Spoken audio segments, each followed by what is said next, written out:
Pagkatapos pindutin ang next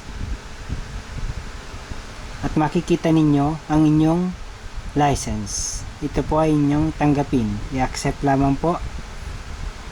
And then next. At makikita nyo rin ang use recommend settings, install important updates only, and ask me later. Ito po ay ilagay natin sa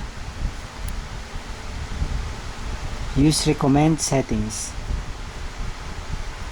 Makikita nyo po dito ilalabas ang review your time and date and settings.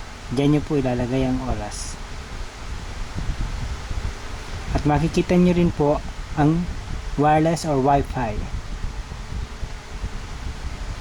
And then skip lamang po. At paunti-unti na po siya po ay mag-setup for Windows 7 Home Premium.